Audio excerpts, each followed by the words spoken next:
Apple iOS 18.4.1 official update release করেছে। Update size depend করবে আপনি বর্তমানে কোন ভার্সনে রয়েছেন এবং কোন ধরনের ডিভাইস ব্যবহার করছেন তার উপর। নরমালি আপনি যদি iOS 18.4 এ থাকেন তাহলে যে কোনো ডিভাইসে হোক আপনি 300 থেকে 500 এমবি প্লাসের ভিতরে এই আপডেটটি দেখতে পাবেন। আপনি যদি এখনো আপডেট না করে থাকেন তাহলে আপডেট করার জন্য সেটিংস অ্যাপে চলে যাবেন, এরপর এখান থেকে জেনারেল অপশনে চলে যাবেন, তারপর সফটওয়্যার আপডেটে গিয়ে এখানে আপনার ফোনে নেটওয়ার্ক কানেকশন অন থাকলে আপডেটটি এখন এখানে শো হয়ে যাবে। তো অলরেডি দেখতে পাচ্ছেন আমি 18.4.1 এ আপডেট করে নিয়েছি। অ্যাবাউট অপশনে আসছি, এখানে iOS ভার্সন 18.4.1 এবং এখানে যে বিল নাম্বার রয়েছে সেটা হচ্ছে 22E252। তো নতুন একটি বিল নাম্বার দেখা যাচ্ছে এখানে। এছাড়া এই আপডেটে মডেম ফার্মওয়্যারে চেঞ্জ হয়েছে কিনা চলুন সেটা চেক করি। এখানে মডেম ফার্মওয়্যার নাম্বার হচ্ছে 25203। তো এখানে মডেম ফার্মওয়্যার নাম্বারে কোনো চেঞ্জ আসেনি, কারণ এটা একটা ডাবল পয়েন্টের আপডেট। এই ধরনের আপডেটে সাধারণত বাগ ফিক্স করা হয় এবং সিকিউরিটি আপডেট করা হয়, এবং এই কারণে এই আপডেটে মডেম ফার্মওয়্যার জনিত কোনো আপডেট নেই। তাই আপনার ফোনে যদি কানেক্টিং রিলেটেড কোনো ইস্যু থাকে সেটাও এই আপডেটে এখনো ফেস করতে হবে। এখন কথা বলা যাক যে নতুন এই আপডেটে অ্যাপেল নতুন কোনো ফিচার নিয়ে আসছে কিনা, বা যে সকল বাগ ফিক্স করা হয়েছে সেগুলো কি কি, এবং এই আপডেটটি আমাদের জন্য ইম্পর্টেন্ট কিনা, এই আপডেটে ডিভাইস আপডেট করলে কোনো ধরনের ইস্যু আসতে পারে কিনা, চলুন সে বিষয়ে একটু কথা বলা যাক। সাধারণত ডাবল পয়েন্টের আপডেটে কোনো ধরনের নতুন ফিচার থাকে না, তাই এই আপডেটে সাধারণত বাগ ফিক্স দেখা যাবে। বিশেষ করে অনেকেরই টাচ ইস্যু ছিল, টাচ ঠিকঠাকভাবে কাজ করছিল না, এটা আমিও দুই একবার ফেস করেছি, সবসময় না, এক দুবার ফেস করেছি। তো এই ইস্যুটা কিন্তু এই আপডেটের পর আর দেখা যাচ্ছে না, সবকিছু বেশ নর্মালি চলছে। এছাড়া যদি কানেক্টিং রিলেটেড কথা বলি, wifi, Bluetooth, airdrop, cellular data সবকিছু ঠিকঠাকভাবে চলছে। যদিও আমার আগের আপডেটে 18.4ও কিন্তু এ ধরনের কোনো ইস্যু ছিল না, বাট অনেকের ক্ষেত্রে এই ধরনের ইস্যু ছিল। সেই এরকম ইস্যু থাকলে এটা ফিক্স হয়ে যাবে। এবং তারপরও যদি আপনার ক্ষেত্রে কোনো সমস্যা হয় যে আপনি কানেক্টিং রিলেটেড বিভিন্ন ইস্যু ফেস করছেন, তাহলে সেটিংস থেকে জেনারেল থেকে ট্রান্সফার অর রিসেট আইফোনে যাবেন, এরপর এখানে যে রিসেট অপশনটি রয়েছে এই রিসেট অপশনে ক্লিক করে দিবেন। ক্লিক করে দেওয়ার পর এখানে দ্বিতীয় যে অপশনটি রয়েছে রিসেট নেটওয়ার্ক সেটিংস, এটাতে ক্লিক করে দিবেন। এরপর ফোনের পাসকোড দিলে আপনার ফোনের যে নেটওয়ার্ক সেটিংটা রয়েছে সেটা ইরেজ হয়ে যাবে, মানে রিসেট হয়ে যাবে। এতে করে আপনার ফোনের কোনো কিছু ডিলিট হবে না, জাস্ট আপনার ফোনের ওয়াইফাই পাসওয়ার্ড থাকে, ওয়াইফাই যেটা সেট করা থাকে সেটা হয়তো রিমুভ হয়ে যাবে। তবে এই ক্ষেত্রে আপনার ফোনের কানেক্টিং রিলেটেড কোনো ইস্যু থাকলে সেটা ফিক্স হয়ে যাবে। এছাড়া অনেকেই আগের আপডেটে বলছিলেন যে অ্যাপল ইন্টেলিজেন্ট অ্যান্ড সিরি এটা ঠিকঠাকভাবে কাজ করছে না, এবং আমার মনে হয় এই আপডেটে অ্যাপেল সেটা ফিক্স করেছে। এখানে নর্মালি কিন্তু বেশ ভালোভাবেই চলছে, আমি কখনো কিন্তু এই টাইপের সমস্যা ফেস করিনি। আপনি যদি অ্যাপল ইন্টেলিজেন্ট সিরি ব্যবহার করতে চান অবশ্যই সেটিংস থেকে এটা অন করতে হবে, এবং কান্ট্রি আপনাকে অবশ্যই ইউনাইটেড স্টেট দিতে হবে। তারপরেই আপনি এই Apple intelligent and Siri enable করতে পারবেন এবং আপনি ব্যবহার করতে পারবেন। সেই সাথে আপনি চাইলে অ্যাপল ইন্টেলিজেন্টের পাশাপাশি চ্যাট জিপিটিও ব্যবহার করতে পারবেন বর্তমান এই লেটেস্ট এই অ্যাপল ইন্টেলিজেন্টের ডিভাইসগুলোতে। বাগ সুইচের ভিতরে অ্যাপল নিজেই মেনশন করেছে যে কার প্লেতে কিছু সমস্যা ছিল, সেটা এই আপডেটে অ্যাপল ফিক্স করেছে।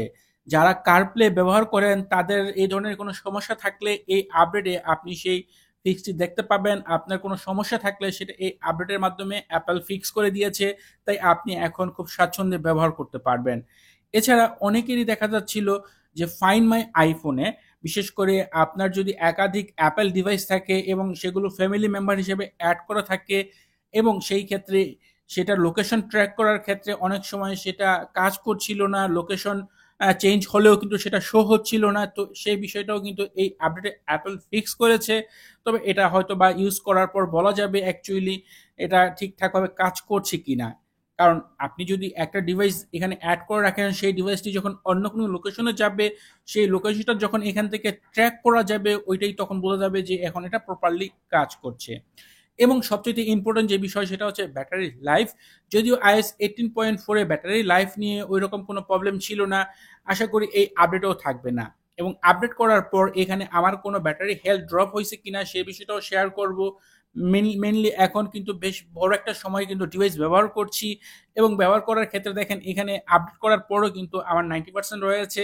যারা রেগুলারলি ভিডিও দেখেন তারা জানেন যে আগেও 90% ছিল, এখনও 90% রয়েছে। আপডেট করার কারণে কোনো রকম ব্যাটারি এখানে ড্রপ করেনি। আর এখানে ব্যাটারি সাইকেল কাউন্ট 295 দেখাচ্ছে, যা হয়তোবা আপনি মিলালে বুঝতে পারবেন যে অ্যাকচুয়ালি কত পার্সেন্টে কতটুকু ব্যাটারি ড্রপ করলো।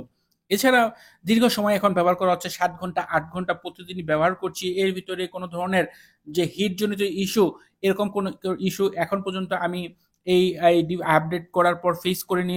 বেশ ভালোভাবেই চলছে, কোথাও কোনো সমস্যা এখন পর্যন্ত দেখতে পাইনি। এই আপডেটে অলরেডি আমি Geekbench 6 এর রেজাল্ট চেক করেছি, সেখানেও কিন্তু পারফরমেন্স বেশ ভালোই শো হয়েছে, সেটা আপনাদের সাথে শেয়ার করছি। এখানে সিপিইউ যে রেজাল্ট আসছে সেটা হচ্ছে গিয়ে সিঙ্গেল কোর স্কোর 2928, এবং মাল্টি কোর স্কোর হচ্ছে 7308, যেটা নর্মালি আগের যে আপডেট ছিল iOS 18.4 ওই তুলনায় বেশ ভালো এবং অনেক উন্নত কিছু পয়েন্ট। কারণ এখানে আগের আপডেটে প্রায় এখানে 2800 সামথিং ছিল, এবং এখানে 6800 সামথিং ছিল, যেটা এই আপডেটে বেশ ভালোভাবে দেখা যাচ্ছে। এবং সেম ভাবে জিপিও যদি দেখি, এখানে মেটাল কোর স্কোর হচ্ছে 28840, যা সেম ভাবে iOS 18.4 থেকে এখানে বেশি দেখা যাচ্ছে পয়েন্ট। কারণ আমার এখানে সবগুলোর হিস্টোরি থাকে, এবং সেই ক্ষেত্রে আগের আপডেটের যে যে পয়েন্ট, সেটাতে এই পয়েন্টগুলো অনেকটাই বেশি, যার কারণে এখানে পারফরমেন্স আগের আপডেটের তুলনায় বেশ ভালো পাওয়া যাবে। এবং আরেকটা বিষয় হচ্ছে, পারফরমেন্স সবসময় ভালো পাওয়ার জন্য আপনি যে অ্যাপগুলো রেগুলারলি ব্যবহার করছেন এগুলো নিয়মিত আপডেট করা থাকতে হবে। এই জন্য অ্যাপ স্টোরে গিয়ে আপনার অ্যাপেল আইডির প্রোফাইলে গিয়ে আপনি জাস্ট সোয়াইপ আপ করবেন, তাহলেই কিন্তু এখানে আপডেটগুলো শো হবে। এরপর সেগুলো অল আপডেটে ক্লিক করে দিয়ে আপডেট করে নেবেন। এটা হচ্ছে আপনার ডিভাইস থেকে পারফরমেন্স ভালো পাওয়ার সবচেয়ে বড় একটা নিনজা টেকনিক। এটা সবসময় আপনি ফলো করবেন, এবং রেগুলারলি বেসে আমি প্রতিদিনই প্রায় ভিডিওতে এই কথাগুলোই বলে থাকি যে পারফরমেন্স ভালো পাওয়ার সবচেয়ে বড় টিক্সটা হচ্ছে গিয়ে নিয়মিত অ্যাপ স্টোর থেকে অ্যাপগুলো আপডেট করে রাখা, যাতে করে আপনি আপনার ডিভাইস থেকে বেশ ভালো একটা পারফরমেন্স পেতে পারেন। এবার রিলিজ নোটে যাওয়া যাক। এবং রিলিজ নোটে আসলে এখানে দেখা যাচ্ছে যে অ্যাপেলের যে সিকিউরিটি আপডেট নিয়ে আসছে, এবং এই আপডেটগুলো দুইটা বিষয়ের উপর আসছে। একটা হচ্ছে কোর অডিও, আরেকটা হচ্ছে আরপিএসি। কোর অডিও যেটা, সেটা হচ্ছে যে এখানে মিউজিক প্লে করার ক্ষেত্রে কিছু সমস্যা হচ্ছিল, সেটা অ্যাপেল ফিক্স করেছে। এবং এই আরপিএসি, এখানে অ্যাটাকার চাইলে আপনাকে অ্যাটাক করতে পারতো, এই ধরনের কোনো ল্যাগ ছিল, যেগুলো অ্যাপেল এই আপডেট ফিক্স করেছে। এবং সিকিউরিটি আপডেট সবসময় কিন্তু গুরুত্বপূর্ণ, কারণ একটা নতুন ফিচারের চাইতে আপনার ফোনটা সিকিউর থাকবে, আপনি সিকিউর থাকবেন, আপনার ডেটা সিকিউর থাকবে, এটা সবচেয়ে ইম্পর্টেন্ট একটা বিষয়। তাই এই আপডেটটি অবশ্যই ওইভাবে দেখলে খুবই ইম্পর্টেন্ট। তো এখন বিষয় হচ্ছে যে আপনি যদি iOS 18.4 এ থাকেন, তাহলে অবশ্যই এই আপডেটটি আপনার জন্য গুরুত্বপূর্ণ, কেননা এই আপডেটে অ্যাপেল প্রচুর বাগ ফিক্স নিয়ে আসছে, সেই সাথে সিকিউরিটি আপডেট তো রয়েছেই। এছাড়া নর্মালি ভাবে যদি আপনি আপডেট করেন, তাহলে আপডেট করতে পারেন, কোনো প্রবলেম নেই আপাতত। তারপর কয়েকদিন ইউজ করার পর টোটাল বিষয়টা বলা যাবে। আর আপডেট করার ক্ষেত্রে আপনি নির্দ্বিধায় আপডেট করতে পারেন, যে কোনো ডিভাইসেই আপডেট করতে পারেন। এবং আপডেট করার কারণে এ ধরনের ইস্যু, যেটা হচ্ছে green screen issue, white screen, এ ধরনের কোনো ইস্যু আপাতত দেখা যাচ্ছে না। বা iOS 18-এ এরকম কোনো ইস্যু এখন পর্যন্ত সচরাচর তেমন একটা হয় নাই, হয়তোবা হাজারে বা লাখে দুই একটা হয়েছে, এটা হচ্ছে আলাদা বিষয়। যেমনটা আগে একটা সময় ছিল, আপডেট করলে দেখা যায় 10টা ডিভাইসের ভিতরে 2টা ডিভাইসে গ্রিন স্ক্রিন হয়ে যেত। ওই রকম কোনো ইস্যু এখন পর্যন্ত iOS 18-এ নাই। তাই আপনি নির্দ্বিধায় আপডেট করতে পারেন। তো এই ছিল video. Apple iOS 18.4.1 official update release করেছে। আপডেটে নতুন কি কি ছিল সেই বিষয়টি আপনাদের সামনে তুলে ধরা হলো। ভিডিওটি যদি আপনাদের কাছে ভালো লাগে, তাহলে অবশ্যই ভিডিওতে লাইক দিবেন, কমেন্ট করবেন। চ্যানেলটি সাবস্ক্রাইব না করা থাকলে নিয়মিত আইফোন রিলেটেড ভিডিও দেখার জন্য চ্যানেলটি সাবস্ক্রাইব করে নেবেন। কথা হবে পরের ভিডিওতে।